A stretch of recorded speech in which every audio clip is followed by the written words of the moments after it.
ऐसा सिर्फ एक बार हुआ है कि निफ्टी लगातार 4 महीने के लिए नीचे है। बीजेपी सरकार का थॉट प्रोसेस बड़ा सिंपल है, इंफ्रास्ट्रक्चर डेवलप करो, इंफ्रास्ट्रक्चर डेवलप करो। दिसंबर में आज तक का हमारे पूरी हिस्ट्री का हाईएस्ट एसआईपी क्लोजर रेट रहा है 83% का। आप क्या पर्सनली बजट डे पे ट्रेड करते हैं? आप देख रहे हैं एफएमसीजी स्टॉक्स का क्या बाजा बजा है। HUL is down by almost 25-30%, Asian Paints is almost down by 25-30% from their tops. Markets में भी ताकत थोड़ी कम है क्योंकि एफआई दुकान बंद करके जा रहे हैं।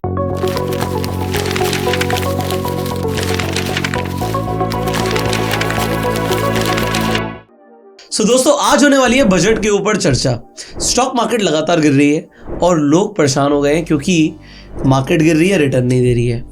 एक हमें पता है हमारी गवर्नमेंट हमारे ऊपर टैक्स लगाती जा रही है और लास्ट के जो 2 बजट्स गए हैं वो पब्लिक को बिल्कुल पसंद नहीं आए हैं। तो इस बार का बजट बहुत ज़्यादा क्रूशियल हो जाता है, खासकर बीजेपी गवर्नमेंट के लिए, क्योंकि ये एक टर्निंग पॉइंट होगा। यहाँ पर लोगों को खुश भी करना पड़ेगा, बहुत सारी एक्सपेक्टेशंस हैं लोगों की। सो आज हम बजट के ऊपर डिटेल एनालिसिस करेंगे और लास्ट में फिर हम बात करेंगे इसका मार्केट पे क्या इम्पैक्ट पड़ेगा, आपकी इन्वेस्टिंग और ट्रेडिंग स्ट्रैटेजी क्या रहनी चाहिए, with one and only mister Sanjay Khaturia. So Sanjay ji, स्वागत है आपका हमारे गोसेलमेट शो पर। Thank you Pushkaraj sir, thank you so much. So budget आ रहा है 1 फरवरी को एंड लोग बहुत क्यूरियस हैं कि इस बार ऐसा क्या होगा, क्या हमारे लिए कोई अच्छा होने वाला है, क्या हमें इस बार कुछ रियायतें मिलने वाली हैं। सो आपके क्या व्यूज़ हैं बजट को लेकर? देखिए, बजट मुझे ऐसा लगता है कि एक बहुत बड़ा इवेंट नहीं होगा। मेरा थोड़ा काउंटर इंट्यूटिव व्यू और मैं उसका रैशनल दूंगा, क्योंकि ये बोलूं बहुत हल्ला होगा, ये होगा। एक तो आपको समझना है कि अभी गवर्नमेंट का 1 ही साल हुआ है, तो गवर्नमेंट का भी पास 4 साल है आपको इम्प्रेस करने के लिए। और जब इस गवर्नमेंट ने जब जस्ट इलेक्शन से पहले का जो बजट था, जो हाफ बजट था, वो दिया था, तो उस टाइम भी उन्होंने बहुत ज्यादा इंप्रेस करने की कोशिश नहीं की थी। तो इन लोग को पता है एक तरीके से कि यार मतलब हम हैं, एंड ऑफ लेट उनके सारे इलेक्शंस वो जीते भी हैं। तो मुझे लगता है उनमें कॉन्फिडेंस है इस बात का कि हम एक स्ट्रॉन्ग रिफॉर्म्स ओरिएंटेड बजट्स रख सकते हैं। आप अगर इस गवर्नमेंट की मानसिकता को समझें, ये गवर्नमेंट की मानसिकता जो है वो कंजम्पशन से ज्यादा इंफ्रास्ट्रक्चर डेवलपमेंट पे है। आप देख रहे हैं एफएमसीजी स्टॉक्स का क्या बाजा बजा है। HUL is down by almost 25-30%, Asian Paints is almost down by 25-30% from their tops. वो क्यों हो रहा है? क्योंकि उनकी अर्निंग्स नहीं बढ़ रही है। अर्निंग्स क्यों नहीं बढ़ रही हैं? क्योंकि लोग खरीद रहे नहीं है। अब जब तक सामान नहीं खरीदा जाएगा तब तक ऑब्वियसली इन स्टॉक्स में ग्रोथ आना बहुत मुश्किल है। पर गवर्नमेंट का कोई अभी भी इंटेंशन नहीं दिख रहा कि छोटे ग्राहक के हाथ में पैसा ज्यादा रख दिया जाए। ना उसको इनकम टैक्स की कोई रिबेट मिल रही है, ना GST तो हर जगह बढ़ते ही जा रहा है। पहले तो पॉपकॉर्न वाला भी हुआ था, बट अभी वो मैटर थोड़ा सा सॉल्व हो गया, बात समझ आ गई शायद उनको। तो मुझे नहीं लगता कि बहुत बड़ी कोई रियायत की संभावना है।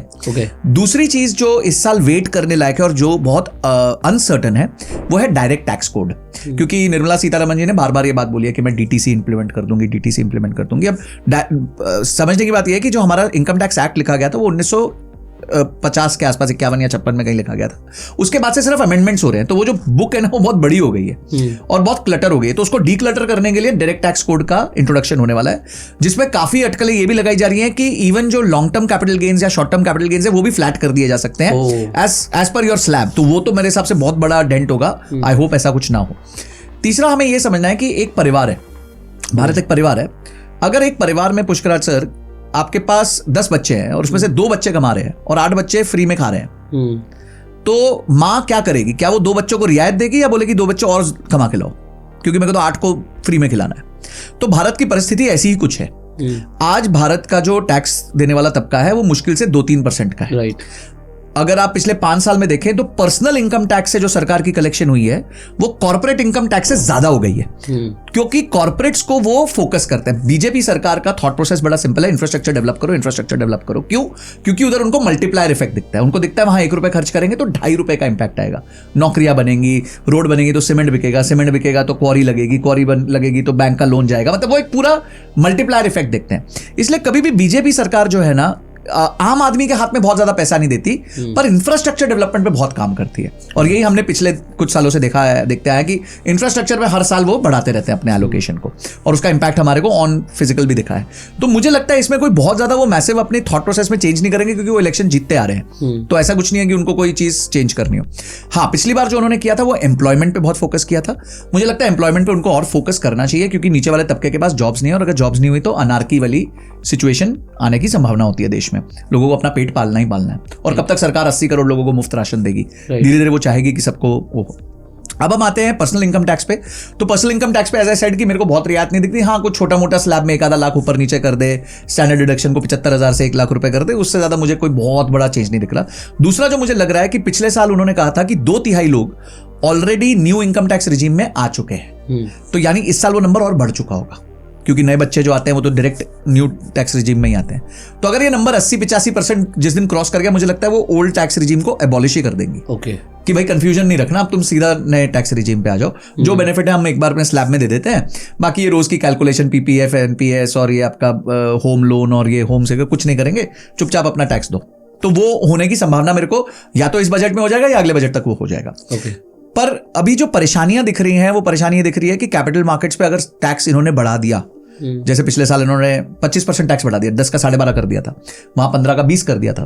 तो इस तरीके से अगर इन्होंने फिर से बढ़ा दिया तो markets will react very negative, और मार्केट्स में भी ताकत थोड़ी कम है क्योंकि एफआईआई दुकान बंद करके जा रहे हैं। और इस टाइम पे एफआईआईस को एग्जिट हम और आप ही दे रहे हैं, क्योंकि हम म्यूचुअल फंड में पैसा डाल रहे हैं और म्यूचुअल फंड खरीद रही है, वो लोग बेच रहे हैं। तो इस टाइम पे एफआईआईस को एग्जिट जो दे रहा है वो एक तरीके से आप और मैं ही दे रहे हैं। राइट, ठीक है। तो ये थोड़ी सी सिचुएशन टाइट हो सकती है।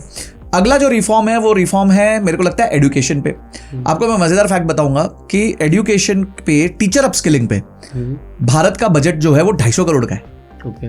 और भारत में टीचर है 1 करोड़। तो अगर 250 करोड़ को मैं 1 करोड़ से डिवाइड करता हूं तो 250 रुपए आता है। 250 रुपए में उडेमी का कोर्स नहीं आता। तो मुझे नहीं पता कि 250 करोड़ में भारत वर्ष में पूरी सारी टीचर्स का कैसे अपग्रेडेशन, अपस्किलिंग होगी। और इसलिए जो हालत है गवर्नमेंट स्कूल्स की वो सब जानते हैं, वो किसी से छुपी नहीं है। तो आई थिंक ये सारे मेजर्स हैं जो अभी इम्पैक्ट रखेंगे बजट पे। मुझे कोई बहुत मेजर चेंज नहीं दिख रहा। सिर्फ अगर इन्होंने डीटीसी इंट्रोड्यूस कर दिया और स्टॉक मार्केट के साथ कुछ खेला करने की कोशिश करी, ideally they should not touch the stock market. उन्होंने जितनी पिटाई करनी थी पिछले साल कर दी, अब मेरे हिसाब से उनको बख्श देना चाहिए स्टॉक मार्केट को अगले 4-5 साल तक, क्योंकि वैसे भी माहौल थोड़ा सा नेगेटिव है। Corporate earnings are there at their lowest और सपोर्ट है नहीं। एफआईआईएस छोड़ के जा रहे हैं। इस टाइम पे अगर इन्होंने डीआईआईएस को भी नाराज कर दिया, एक आम निवेशक को नाराज कर दिया, तो आपको मैं मजेदार बात बताऊं, दिसंबर में आज तक का हमारे पूरी हिस्ट्री का हाईएस्ट एसआईपी क्लोजर रेट रहा है 83% का। यानी जो नए एसआईपी अगर 100 बने हैं तो 83 एसआईपी बंद हुए हैं। तो यानी एक बहुत सीरियस कंसर्न है कि लोगों का कॉन्फिडेंस हिल रहा है कि भाई, क्योंकि रिटर्न्स नहीं दिख रहे। अभी आप देख रहे हैं 12-13% से निफ्टी गिर चुका है अभी तक, जब तक हम बात कर रहे हैं। सो आई थिंक ये सारी चीजों को देखते हुए मुझे ऐसा लगता है कि बहुत बड़ी कोई रियायत की अपॉर्चुनिटी नहीं दिख रही मुझे। पर उसके साथ साथ मुझे बस डर ये है कि मार्केट्स के साथ ना खिलवाड़ करें। अगर मार्केट्स को छोड़ देंगे एज इट इज तो हम बच सकते हैं, निकल सकते हैं। सो अब बात आती है, कई सारे लोग ये जानना चाहते हैं, भाई बजट है तो वोलेटिलिटी होती है उस दिन। हाँ, तो आप क्या पर्सनली बजट डे पे ट्रेड करते हैं? देखिए, मैं बजट डे पे नहीं ट्रेड करता। ओके। क्योंकि मुझे ऐसा लगता है कि अगर अच्छा, यहाँ क्या होता है, सारे लोग आके बोलेंगे कि आप वो स्ट्रैडल मार लो बैंक निफ्टी और, बट विक्स इतना ज्यादा होता है ना सुबह सुबह के टाइम पे कि आप गलत प्रीमियम्स खरीद बैठते हो और वो then the time is running against you. फिर आप बोलोगे नहीं, ये काम कर दो, स्ट्रैडल बेच दो। तो अब स्ट्रैडल अगर आप बेच दो और पता चला वन साइड हैवी मूवमेंट आ गई बाय चांस, तो भी आप नुकसान में आ सकते हो। तो आई थिंक ये बहुत ज्यादा विनेबल गेम नहीं होती है बजट वाले दिन पे। और मार्केट कैसे रिएक्ट करती है, बाय द टाइम मार्केट समझती है कि एक्चुअली ओ ये तो इसका इंपैक्ट ही नहीं था, तो मार्केट उल्टा रिएक्ट करती है। तो आपके स्टॉप लॉस कटेंगे, आपका बहुत कुछ होगा उस दिन पे। तो आइडियली तो आप दूर रहो। और अगर आपको ट्रेड करने का मन है तो पहले प्रीमियम्स का विक्स चेक कर लो, आईवी चेक कर लो। अगर आईवी बहुत ज्यादा है तो it is still better to sell the straddle of bank Nifty जो भी आपको है। अगर आईवी जनरली 80-100 तक भी चले जाते हैं उस दिन पे, तो अगर वो रेंज में जा रहे हैं तो आप बेचो। आज भी आईवी जो है, जब हम आज बात कर रहे हैं 27 जनवरी को, तो 9% ऊपर था इंडिया विक्स।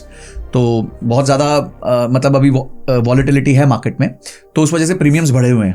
तो अगर आप वो खेलना चाहते हो तो फिर भी स्ट्रैडल बेच सकते हो, बट चेक करके करना। जो भी करना, स्ट्रॉन्ग स्टॉप लॉसेस रखना और फास्ट टारगेट्स पे आउट हो जाना। मतलब बहुत ज़्यादा ये मत सोचना कि बैठा रहूंगा खाता रहूंगा। तो ये मेरा, अगर किसी को करना हो तो ये ब्रॉड स्ट्रैटेजी मैं फिर भी ओके करूंगा। आप बताओ सर, इस मामले में आप एक्सपर्ट हो, आपकी सुनना चाहूंगा मैं कि आपका क्या होगा बजट डे ट्रेडिंग। सो मतलब ऑनेस्टली स्पीकिंग कि उस दिन मतलब हम ऑफिस में एक साथ मतलब काफ़ी सारे लोग हैं, इट्स नॉट जस्ट मी। सो होता क्या है उस वक्त ना, अगर हम लोग स्ट्रैडल अगर समझते हैं तो कॉल और पुट के जो एट द मनी के प्रीमियम अगर उन्हें समझते हैं तो उसका एक सिंपली ग्राफ मिल जाता है आपको इंटरनेट पर। तो आपको ना उस ग्राफ को ट्रैक करना चाहिए। अगर वो ग्राफ के अंदर अपसाइड मूवमेंट दिख रही है, इसका मतलब है स्ट्रैडल का प्रीमियम बढ़ रहा है। सो मैं सेलर पॉइंट ऑफ व्यू से बोल रहा हूँ। उस सेलर पॉइंट ऑफ व्यू से वी आर आउट, हम कोई ट्रेड नहीं करेंगे। जैसे ही वहां पर हमें दिखेगा कि भाई अभी गिरना शुरू हो गया, एक पीक से एक स्ट्रैडल का जो प्रीमियम है वो गिरना शुरू हुआ, इसका मतलब है डिके आना चालू हो गया, तो वो फेक हो सकता है, वो कई बार फेक हो सकता है। तो वहां पर देयर आर एल्गोज डिप्लॉयड। अब ऐसा नहीं है कि मैं खुद बैठ के अब ट्रेड करता हूँ, सो वहां पे एल्गो डिप्लॉयड है। तो जैसे ही वहां से प्रीमियम गिर रहे होते हैं, सो एल्गो कैच करती है, जब तक गिर रहे हैं उसे पकड़ के रखेगी। अगर स्पाइक्स जाएंगे तो एक सर्टेन लेवल्स है, बट अगर एसएल होगा कोई बात नहीं, then we will do re entry also. तो अगर फिर से गिरेगा, क्योंकि उस दिन कमाने को बहुत बड़ा है, and there are multiple strategies जो बाइंग में भी उस दिन सपोर्ट करती है। Sure. तो वो मल्टीपल स्ट्रैटेजीज है, एक दिन में नहीं सीख पाएंगे लोग, बट पॉइंट ये है कि अगर आप अवॉइड करना चाहते हो आप टोटली अवॉइड कर सकते हो। बट किसी भी दिन के, जैसे कोई एक बजट डे है, मेरे लिए बजट डे एक नॉर्मल डे है। क्यों? क्योंकि एसएल सेम है दोनों दिन का। अगर आप बजट का अगला दिन बोलोगे और बजट वाला दिन बोलोगे, तो मुझे जितना गंवाना है, जो मैंने दिमाग में सोच रखा है, जो हमने एल्गो में सिस्टम में डाल रखा है, वो फिक्स्ड है। मान लेते हैं वो 1% है या 1.25% है, तो वो जो है वो फिक्स्ड है, वो चेंज नहीं होगा। समझ गया। तो वो बजट डे पर भी हम 1% का रिस्क लेंगे, अब रिवॉर्ड जो मार्केट ने देना वो दे देगी। समझ गया। और अगर कोई और दिन है तो बट उस दिन की स्ट्रैटेजी चेंज हो जाती है, क्योंकि उस दिन की वॉलेटिलिटी हमें भी पता है बहुत ज्यादा है। आपको थोड़ा संभल के चलना है, एक साथ पूरी पोजीशन पे नहीं बैठना। जहां पर दिख रहा है कि डिके आना शुरू हुआ, एंटी मार्टिंगल सिस्टम करना उस दिन। एंटी मार्टिंगल मतलब विनिंग को बढ़ाना है, विनिंग ट्रेड्स को पर हैवी बैठना है। समझ गया। और जो लूजिंग है उसमें कम करना है। लोग उल्टा करते हैं, जब लॉस होता है तो वो एवरेज आउट और खरीदते रहते हैं, एवरेज आउट करते हैं। तो यहाँ पे ट्रेडिंग में एंटी मार्टिंगल चलता है, मतलब विनिंग वाली ट्रेड्स पे आपको बैठना है। बट सी, अगर आप हिस्टोरिकल देखोगे और मैं हिस्टोरिकल डेटा दिखाऊंगा तो हर बार कुछ अलग होता है। सो मतलब लोगों को क्या करना चाहिए, थोड़ा सा बैक टेस्ट करना चाहिए। उनकी साइकोलॉजी क्या है, कोई बायर पर्सपेक्टिव से देखता है, कोई सेलर पर्सपेक्टिव से देखता है। मैं सेलर पर्सपेक्टिव से देखता हूँ तो मुझे तो प्रीमियम ज्यादा दिख रहे हैं, तो उन्हें कैप्चर करने का जब मौका मिलेगा तब we will enter, but with fixed stop loss in mind. And कमाने का मौका तो ऐसा है कि भाई उस दिन 5% भी बन सकता है एक दिन में। सो अगर एक दिन में 5% बन सकता है तो वो बहुत बड़ी अपॉर्चुनिटी है, गंवाना उतना ही है, तो शायद ट्रेड तो करेंगे। पर देखिए पुष्करा जी, आपने जब जितनी भी ये बातें बोली उसमें बहुत गौर करने वाली बात है सबको लिए मैं कहूँगा कि आपने अपने स्टॉप लॉस को जाना हुआ है। आपको पता है वैल्यू एट रिस्क जिसे हम कहते हैं, वैल्यू एट रिस्क इतना है। और मैं भी यही बात बार बार कहता हूं कि अपने वैल्यू एट रिस्क को समझ लो, कि ऐसा ना हो जाए कि सुपड़ा साफ हो जाए, जैसे वो इलेक्शंस में होता है ना कि आपका सुपड़ा ही साफ हो गया, तो आपका कैपिटल साफ ना हो जाए, वाइप आउट ना हो जाए, आप इमोशन में ना आ जाओ। और अगर आप गलत हो तो एक्सेप्ट करो आप गलत हो, जो आपने रिवर्स मार्टिंगल की बात करी कि आप एक्सेप्ट कर लो आप गलत हो जाती है गलती। भाई हम कोई भी भगवान थोड़ी बैठा है यहाँ पे, ऐसा नहीं मैंने कभी लूजिंग ट्रेड्स नहीं किया, आपने कभी लूजिंग ट्रेड्स नहीं किए, बट अपनी ह्यूमिलिटी रखना कि हमसे गलती हो गई और आप एग्जिट ले लेना और उसके बाद लॉजिकली री एंटर करना अगर पॉसिबल है, क्योंकि अगर आपके पास कैपिटल बचेगा तो ही तो आप री एंटर करोगे। ये कैपिटल नहीं, उस डे का एसएल हिट हो गया तो आउट। हाँ, वैसे तो अगर उस डे का एसएल हिट हो गया तो आप बाय बाय कर दो, पर उस ट्रेड का एसएल हिट हुआ, शायद आपका डे का अभी तक हिट नहीं हुआ, तो आप री एंटर कर सकते हो। हाँ, बट कैपिटल बचाओगे तो री एंटर करोगे ना भाई। तो मुझे लगता है कि सुपड़ा साफ मत करो, पिच पे बने रहो, और इतनी अगर बहुत ही स्ट्रेस आ रहा है चुपचाप बैठ जाओ, आराम से 11 बजे चाय का प्याला लो और बैठ के मैडम को देखो। और यहाँ पर मैं इन्वेस्टर्स के लिए कहना चाहूंगा कि अगर आप इन्वेस्टर हो तो आप शॉर्ट टर्म नहीं हो। हाँ, anybody who is investing in stock market for less than 5 years is not an investor. बिल्कुल। तो इस साल का बजट अच्छा आएगा बुरा आएगा, मुझे पर्सनली लगता है कि यार नाराज तो नहीं करना चाहिए पब्लिक को। होपफुली कुछ तो अच्छे पॉइंटर्स मारने चाहिए जिससे मतलब रिटेल खुश हो। सो अगर वो खुश करने वाला कुछ बजट हुआ तो यहाँ पर एक पॉजिटिव इम्पैक्ट मार्केट में आ सकता है। रीजन क्या है, अगर हम हिस्टोरिकल डेटा देखते हैं तो पिछले 23 साल में ऐसा सिर्फ एक बार हुआ है कि निफ्टी लगातार 4 महीने के लिए नीचे है। ये अभी हुआ है, 4 महीने से निफ्टी की month on month closing negative आ रही है। सितंबर, अक्टूबर, नवंबर, दिसंबर, अभी जनवरी चल रहा है। जनवरी चल रहा है। हाँ। सो अगर जनवरी भी क्लोजिंग नेगेटिव हुआ, जो कि अभी चल रहा है नेगेटिव, सो ये 23 सालों में पहली बार होगा। 2008 के क्रैश में भी ऐसा नहीं हुआ, कोविड में भी ऐसा नहीं हुआ कि 4 महीने मार्केट लगातार गिर रहा हो। सो 4 महीने गिर गया, 5वां महीना ये फर्स्ट टाइम होगा। अगर ऐसा होता है तो मैं पर्सनली ऐसा देखता हूं कि मार्केट्स फिर भी टर्न अराउंड करते हैं। तो ये एक हिस्टोरिकल डेटा है, ऐसा नहीं कि करेंगे ही करेंगे, ठीक है। पॉइंट यहां पर ये है, अगर टर्न अराउंड करते हैं और जनरली ऐसा होता है तो आपको बहुत ज़्यादा डरने की ज़रूरत नहीं है। अगर गिरते हैं इट इज़ एन अपॉर्चुनिटी, तो every day is an opportunity. मुझे लगता है अच्छा बजट आएगा तो मार्केट यहाँ से बाउंस बैक कर सकती है। बिल्कुल, बाकी लेट्स वेट एंड वॉच। बिल्कुल, हमारे हाथ में तो इतना ही है कि निर्मला हम सीतारमन के ऊपर पूरा दारोमदार है इस बार, उन्हें क्या करना है। हाँ, बट मुझे वही लगता है कि देयर एजेंडा, अगर आप उनका लॉन्ग टर्म एजेंडा देखो तो उनका लॉन्ग टर्म एजेंडा ये है ही नहीं कि आपके हाथ में पैसा छोड़ना है। उनका लॉन्ग टर्म एजेंडा एक ही है कि इंफ्रास्ट्रक्चर रेवड़ी तो वो भी बांट रहे हैं ना यार। नहीं, वो तो देखो इलेक्शन, आई थिंक, हाँ ये एक पॉइंट है, मुझे ऐसा लगता है ये बहुत वैलिड पॉइंट है। मुझे ऐसा लगता है कि इस पे किसी तरह की रोक लगनी चाहिए कि एक लेवल के बाद मेरे को लगता है या फिर एक प्रपोर्शन ऑफ स्टेट बजट हो सकता है। मुझे लगता है कि आप फ्री स्कूलिंग देते हो, वेल एंड गुड है, फ्री हेल्थ केयर देते हो, बहुत बढ़िया, इसे आप अच्छा करो। आप जो राशन दे रहे हो, ठीक है, जिन्हें जरूरत है उन्हें मिलता नहीं है, आप पूरे इंडिया को फ्री में खाना खिलाना चाहते हो यार, वो कहाँ से पैसा आ रहा है? क्या नरेंद्र मोदी जी बच्चे देंगे ना? नरेंद्र मोदी जी अपनी जेब से दे रहे हैं, या अरविंद केजरीवाल अपनी जेब से दे रहे हैं, राहुल गांधी अपनी जेब से दे रहे हैं। ये जो खटाखट पैसा आता जाएगा, वो टैक्स कौन भरेगा? हम ही भरेंगे। ये लोग तो भरते नहीं। बिल्कुल सही कह रहे हो, बिल्कुल सही कह रहे हो। और ये लोग नहीं, आप लोग भी। आप अगर पार्ले जी का पैकेट खरीद के आ रहे हो और वो महंगा होता जा रहा है, अगर वो महंगा नहीं हो रहा तो उसका क्वांटिटी कम हो रहा है, 100 ग्राम का 40 रह गया, तो क्वांटिटी कम हो रही है। सो आपको समझ नहीं आ रहा है ये पैसा आपका ही है। बट अभी क्या होता है, अभी के लिए क्या होता है, लोग हमेशा शॉर्ट टर्म सोचते हैं, इसीलिए लोग इंटरडे ट्रेडिंग करते हैं, इसीलिए और स्कैल्पिंग करते हैं। दिहाड़ी मजदूरी, दिहाड़ी तो पूरा दिन हो गया दिहाड़ी तो पूरा दिन हो गया। सोच तो वही है ना, इसमें घंटे का पैसा चाहिए, घंटे का पैसा। अब घंटे का पैसा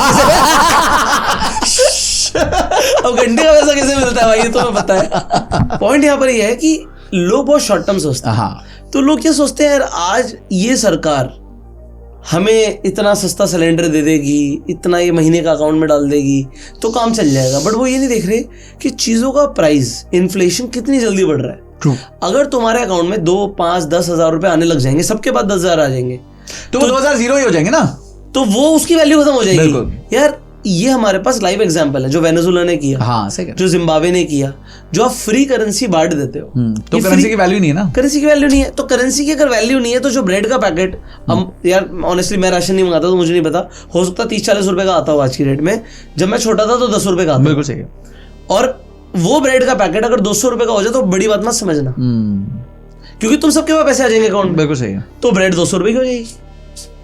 आप जो आज दूध खरीद रहे हो, अगर वो 60 रुपए लीटर है, मेरे को एग्जैक्ट अभी सॉरी मेरे को नहीं पता होगा, बट 60 है, 70, 80 है, जो भी है, वो 200-300 रुपए हो सकता है भाई। सही कह रहे हो, क्योंकि अल्टीमेटली सबके पास पैसे ना, सबको दूध चाहिए। बिल्कुल, तो उसकी वैल्यू कुछ नहीं है। अगली बार सरकार आके आज से कुछ साल बाद ये बोले मैं तुम्हारे अकाउंट में 1-1 लाख रुपए डाल दूंगा, तो भी बड़ी बात नहीं है ना, कोई बड़ी बात नहीं है, क्योंकि तुम लाख रुपए से खुश हो रहे हो। हाँ, ना वैल्यू है। और पॉइंट नंबर 2, ये हम क्या आदत डाल रहे हैं इंडिया को कि घर बैठ के खाओ यार, ये भीख है यार ये। पर मैं आपको एक और बात, ये वोट की कीमत है, आप समझो, ये वोट की कीमत है, दिस इज ऑफिशियल घूस। ये वोट की कीमत नहीं है, ये तुम्हारी बेवकूफी का फायदा उठाया जा रहा है। क्योंकि जो पढ़े लिखे लोग हैं वो है लिमिटेड, जो समझदार लोग होते हैं वो लिमिटेड ही होते हैं। जो बेवकूफ आदमी होता है वो फंस रहा है इस चीज में, तो 500 रुपए में किसी को चाकू भी मार देगा। सही कह रहे हो। उसके लिए तो फिर बहुत सारे पैसे हैं। अगर आज की रेट में आप यहाँ पे रोड पे खड़े हो जाओ और बोलो किसी को 500 रुपए देता हूँ, उसे चाकू मारना है, तो फिर भी आपका 5 आदमी आ जाएंगे, ला भाई 500 रुपए ला, किसे मारना है, क्योंकि उसे तो अपना पौवे का इंतजाम करना, उसके ऊपर उसकी सोच ही नहीं है। सही कह रहे हो। तो पॉइंट यहाँ पर यह है कि लोगों को ये जो फ्री की आदत पड़ रही है ना, that is very bad. But कौन करेगा इसे, कौन बंद करेगा इसे? नहीं, एक्चुअली उल्टा पता क्या हुआ है, फ्री का कंपटीशन चल रहा है कि तू 2100 देगा, मैं 2500 दूंगा, मैं अच्छा तू 2800 देगा, तो ये वाला कंपटीशन चल पड़ा है, व्हिच इज वेरी स्कैरी। आप देखिए अभी डेवलपमेंट कैसे होगा यार, डेवलपमेंट देखो, जो आपने बोला कि इस गवर्नमेंट का ये फोकस है, they are deviating from their focus. नहीं देखो, they want to secure their seats. नहीं, वो तो देखो सीट्स की लड़ाई तो सब लड़ेंगे। अब politician is as good as his next election. देखो बड़ी सिंपल सा ये कुछ पॉलिटिशियंस को समझ आ गया है कि इंडिया में फ्री की चीज ही चलनी है। जब तक लोगों को फ्री मिलेगा वो मुझे वोट देंगे। आप समझो, मैं आपको बताता हूँ, मेरे एक दोस्त है, उन्होंने बताया कि उनकी कोई फ्रेंड की mother, they stay in a good house, city में रहते हैं, बॉम्बे में रहते हैं सब। तो अभी जब ये महाराष्ट्र के इलेक्शन हुए तो लाड़की बहना जो स्कीम उन्होंने लॉन्च करी, तो वो गांव से थे, तो उनको फटाफट गांव बुलाया गया उनके परिवार के द्वारा, ताकि उनका अकाउंट ओपन हो सके और लाड़की बहना की जो भी स्कीम का 2100-2500 रुपया उनको भी महीने का आने लग जाए। अब आप सोचो, they stay in a city, they are living in a good house, they are well to do, क्यों फोरगो नहीं कर रहे हैं? ना लोग कहते हैं कोई बात नहीं, आता रहेगा ना, क्या खोटा है? हाँ, साल के जो भी 25,000 रुपए आएंगे ना, जो भी आएंगे आते रहे। मतलब मैं कह रहा हूं कि क्यों आप अच्छा कर रहे हो, ये 25,000 से आपका क्या होगा? अगर आपके जैसे 1 करोड़ लोग हो गए मानसिकता के, तो 25,000 करोड़ बचेगा साल का देश का। वो कहां अच्छे से इस्तेमाल होगा? देश को ही बेच रहे हैं लोग। तो ये politicians are selling our country, ये उधार पे उधार लिए जा रहे हैं। हाँ, आप पंजाब जैसी स्टेट देखो। हाँ, 46% of their gross domestic state product is in debt, highest debt state है, हाईएस्ट डेट स्टेट, जबकि सबसे खुशहाल जगह है वो, सबसे ज्यादा अनाज उगता है वहां पे, सबसे खुशहाल जगह है वो। बट यार नदियां हैं वहां पे इतना सब इंफ्रास्ट्रक्चर डेवलप हो सकता है, फैक्ट्री डेवलप हो सकती है। देश को बर्बाद कर रहे हैं यार, ये बेच देंगे देश को, और उसका प्रॉब्लम कैसे होगी? आपके और हमारे आने वाली जनरेशंस को। और ये जनरेशंस इतना स्ट्रगल करने वाली, 144 करोड़ पीपल आज है। सो आपको क्या लगता है बजट पर क्या होने वाला है? कमेंट करके जरूर बताइएगा। एंड मतलब we are hoping for the best, at least I am optimistic कि इस बार बजट अच्छा है। बट ये फ्री की वीडियो में आपका क्या विचार है, आप बता सकते हैं? जरूर बता यार, वो बताते हैं, उस पर हमने बहुत चर्चा कर ली। लोग कहते हैं यार हमारी तो पैसा हमें वापस मिल रहा है, क्या फर्क पड़ रहा है, हमने पार्ले जी खरीदा था। तो देखो, हंसने की बात अलग, जोक्स अपार्ट, बट आपके हर स्टेट पर कर्जे बढ़ रहे हैं, सो प्रॉब्लम होगी in future. I hope you understand. But ठीक है, अगर आप समझते हैं तो इस वीडियो को शेयर कीजिए, और अगर आपको अच्छी लगी वीडियो तो आप लाइक कर सकते हैं, सब्सक्राइब कीजिए, बेल आइकन पर क्लिक कर दीजिए। संजय जी का जो यूट्यूब चैनल का लिंक आपको डिस्क्रिप्शन में मिल जाएगा, do subscribe. We will see you in the next video, till that time you go self made and जय हिंद। जय।